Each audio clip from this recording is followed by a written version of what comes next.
¿Qué tal, amigos de Vida Culinaria? De verdad, como siempre, es un honor platicar con grandes personalidades. En esta ocasión les pido de favor que se queden frente a esta pantalla, porque la entrevista que vamos a tener en esta ocasión yo creo que va a pasar mucho tiempo y no la vamos a tener, así que de verdad aprovechen. Está con nosotros el presidente de la Real Compañía Vela, es la casa más antigua y importante de vino de Oporto, y pues aquí en tierras mexicanas, en tierras del Estado de México, para ser más precisos en Toluca, en la Europea, y nos va a platicar un poquito de la historia, de su trayectoria y por supuesto de este maravilloso vino de Oporto. ¿Cómo estás, Pedro? Bienvenido.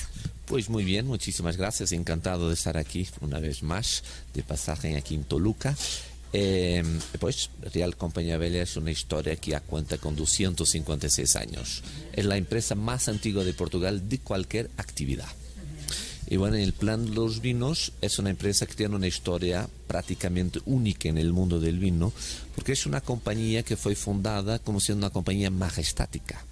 Quiere decir eso, que fue fundada por el rey de Portugal, Dom José, el 10 de septiembre de 1756.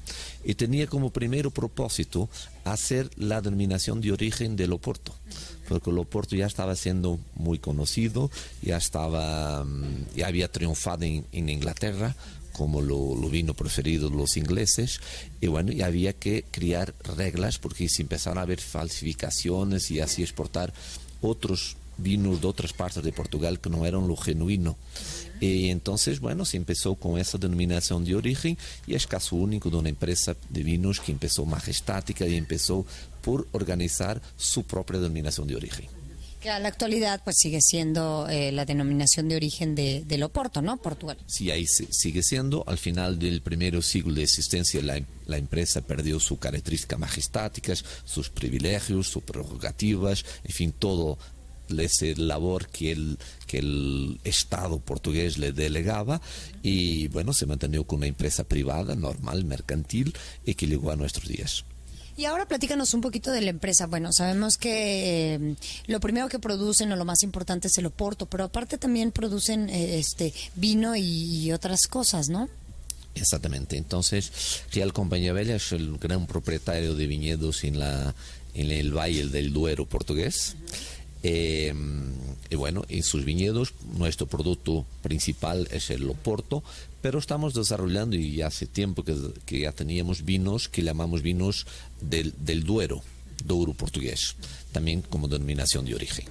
Y bueno, y tenemos toda una variedad de vinos con las uvas autóctonas, y en los últimos años nos metemos también a experimentos a hacer vinos ahí en el valle, también con uvas internacionales, sea el Pinot Noir, el Chardonnay.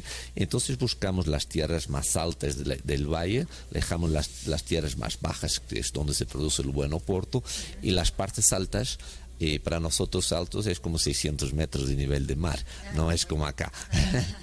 Y entonces, porque los viñedos empiezan a 60 metros de nivel de mar, cerquita del río Douro.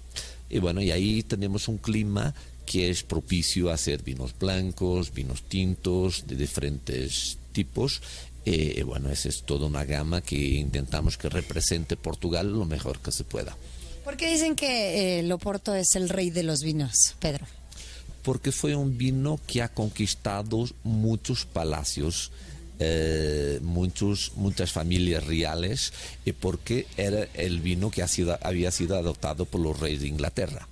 Y a partir de ahí, por iniciativa de la Real Compañía Vela, se empezó la navegación comercial portuguesa en los mares de Báltico, y se introdujo el hábito de consumo del Oporto en la corte de Catarina de Rusia. Entonces, bueno, todas las casas reales adoptaban el vino de Oporto como vino de sus ceremoniales. Entonces era un vino muy categorizado. Y en la actualidad, bueno, ya es como un vino que tenemos en casa como aperitivo, como digestivo, incluso para acompañar los postres.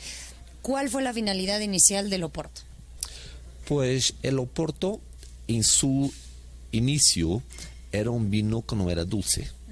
Y los ingleses lo adoptaron como una alternativa a los vinos de Bordeaux, porque se estaban peleando, estaban en permanentes guerras Inglaterra con Francia, y vieron a Portugal a buscar vinos alternativos a los franceses. Y bueno, y después con el desarrollo empezaron a ser encabezados y también dulces. Y bueno, y el Oporto es muy versátil, porque los oportos más sencillos, esos van muy bien de aperitivo, y a lo largo de 3 siglos de actividad comercial muy dedicada a la exportación, pues hubo mercados que nos fueron interpretando de maneras distintas. Por ejemplo, los franceses y todo que es francófonos, como los belgas, interpretaron lo Oporto como un aperitivo. Y el Oporto ha triunfado en sus mercados como un aperitivo. Y a los ingleses ya lo ve como un digestivo. Nosotros ahí en Portugal lo vemos como un vino de postre, igual que los italianos. Los alemanes, los holandeses ya lo ve como un vino de tomar por la tarde. Entonces hay toda una infinidad de posibilidades de consumo y en función del tipo de Oporto adecuarlo a cada situación. Ahora, ¿cuál es el mayor consumidor de Oporto? Sabemos que principalmente está en Europa, en México es muy bien aceptado porque nos gustan los sabores dulces, pero sabemos que el productor es Portugal, pero ¿ustedes son los mayores consumidores del Oporto? No, el mayor consumidor, imagínate, son los franceses, que hacen como 30% del consumo mundial de Oporto se va a Francia. Verdaderamente los franceses adoptaron el Oporto como uno de sus aperitivos preferidos. Entonces, Portugal sí tiene un consumo expresivo. Claro que estamos hablando de una población más pequeña, somos 10 millones. Y ahí tenemos Portugal, los rankings es Portugal, es Francia, Holanda, Portugal, Bélgica e Inglaterra. Durante muchos años, Inglaterra empezó por ser el primero y único cliente en los primeros siglos de existencia del Oporto, y bueno, y después a partir de los años 50, después de la Segunda Guerra Mundial, se desarrollaron muchos otros mercados. Inglaterra ahora es el quinto, pero muy importante en valor, porque el volumen ya no es tan grande, pero la calidad sí es altísima. Ahora platícanos un poquito de ti, Pedro. Sabemos que eres un gran empresario, ahorita eres el presidente de la compañía, pero empezaste muy joven. ¿Cómo iniciaste tú? ¿Cómo te integraste en este mundo maravilloso del vino? Pues yo, bueno, la empresa es familiar, yo sucedí en la presidencia de la empresa a mi padre, y bueno, Real Compañía es mi primero empleo y único. Nunca he hecho otra cosa en mi vida. Pues empecé ya en los viñedos, que tenemos casa familiar, pues las vacaciones, ya se la pasaba ahí, las vendimias. Entonces desde muy chico estaba totalmente entrañado en lo que era la actividad.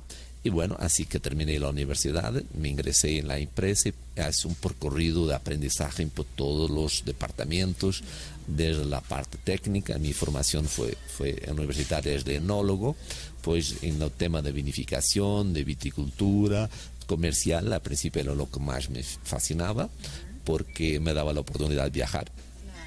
Y bueno, entonces muy joven me dio la oportunidad de viajar, empezar a conocer el mundo muy joven. Y bueno, ahora ya no me gusta tanto de viajar, ya me gusta más de quedar en los viñedos.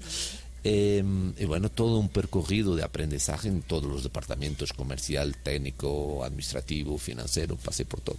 Y aparte estás en otras organizaciones, ¿no? Que te permitan pues la difusión del vino, del Oporto, o perteneces a algún otro grupo. Bueno, hay una organización interprofesional ahí donde elaboramos la parte estratégica del sector, donde todos los grandes operadores, productores de vinos ahí, nos agrupamos y discutimos nuestros temas, definimos nuestra propia legislación, nuestros reglamentos. Y bueno, ha participado activamente en el movimiento empresarial asociativo, fui fundador de la Asociación de Jóvenes Empresarios de Portugal. Ha estado en asociaciones empresariales ya seniors. Y bueno, tengo esa experiencia, ese recorrido, pero siempre muy enfocado en el vino.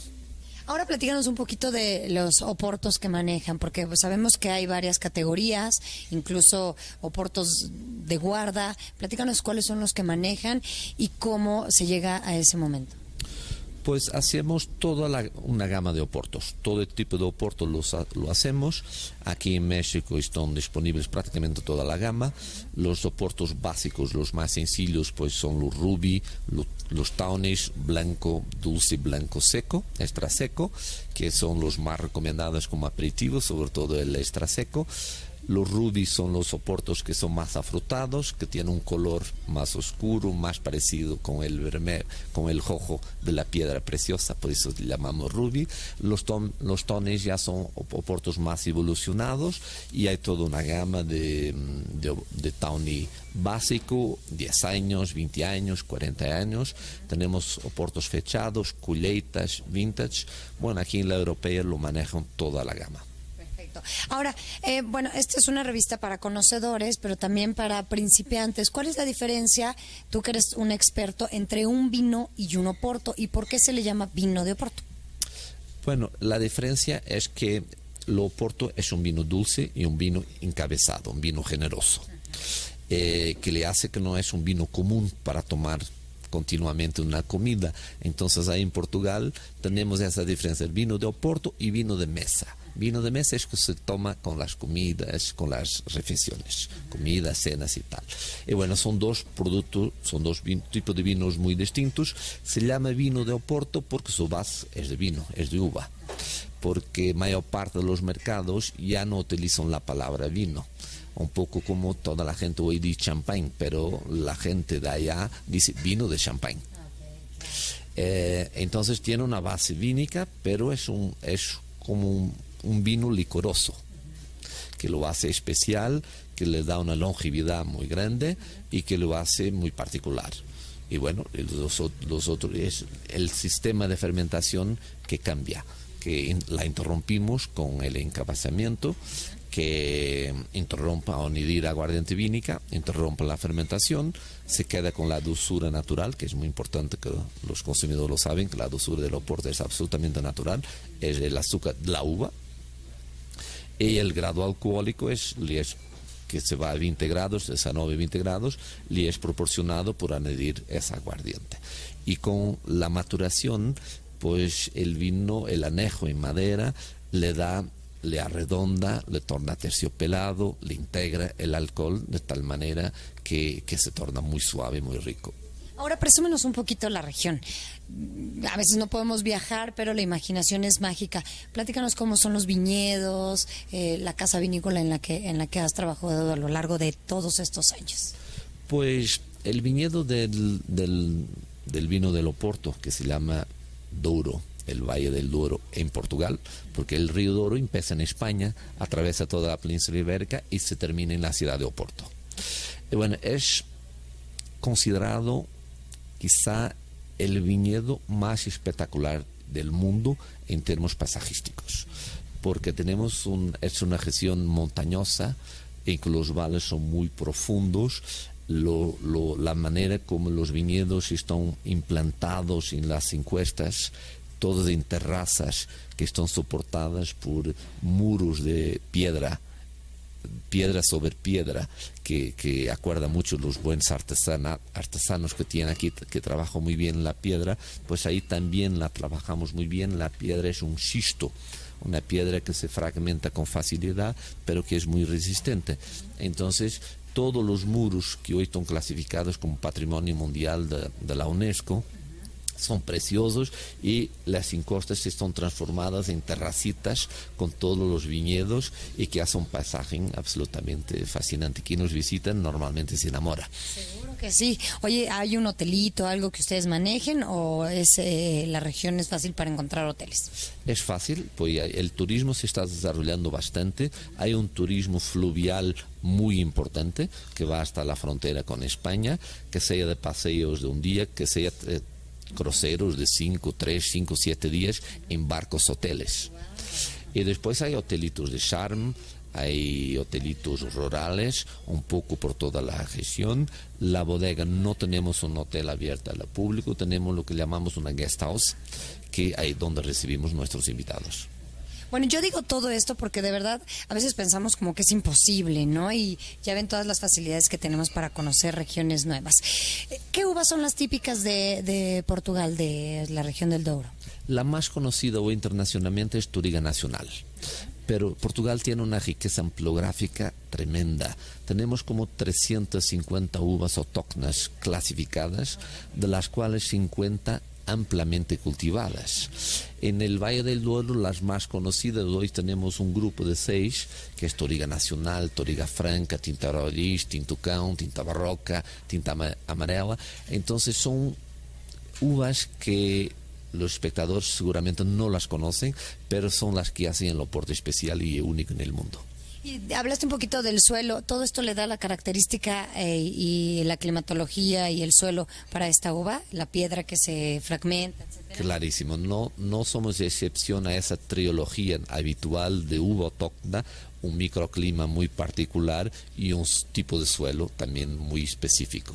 Pues ahí lo tienen. ¿Algo más que nos quieras compartir, Pedro? De verdad es muy interesante. Podríamos estar aquí como 5 horas, pero algo que tú consideres que se me esté olvidando, que tengan que saber todos nuestros lectores. Pues hay una novedad que estamos trayendo a México, que es un Oporto Rosé.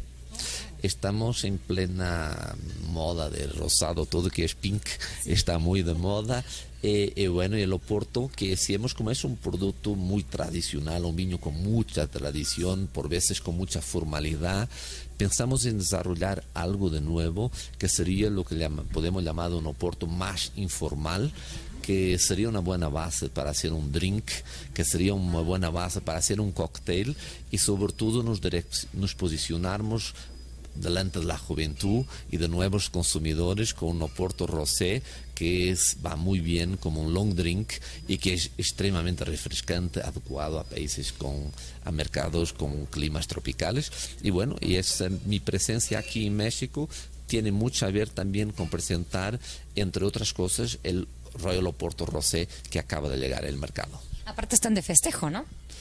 Sí, estamos de festejo, entonces, bueno, estamos intentando lo dar a conocer, estamos haciendo bastantes eventos, promociones, en el sentido de que en México se apercibe que hay una alternativa que viene de Portugal y que es muy refrescante, que está mucho en el paladar de los mexicanos. Pues muchísimas gracias. Ya nada más para concluir, siempre hacemos esta pregunta a todos nuestros entrevistados, que es la receta para la vida. Para ti, Pedro, ¿cuál es la receta para la vida? Pues, además de ser feliz, pues es tomar buen vinos y disfrutar de unos paisajes bonitos de viñedos y me pasear en el río Duero.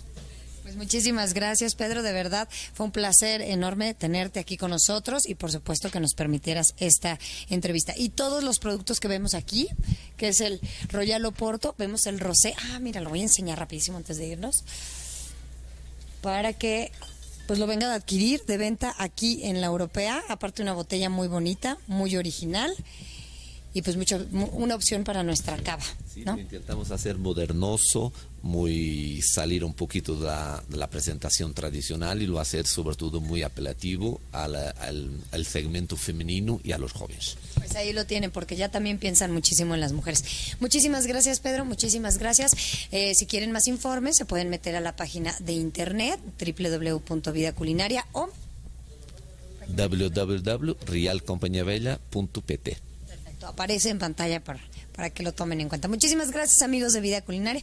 Una maravillosa entrevista este día. Gracias, Pedro. Gracias.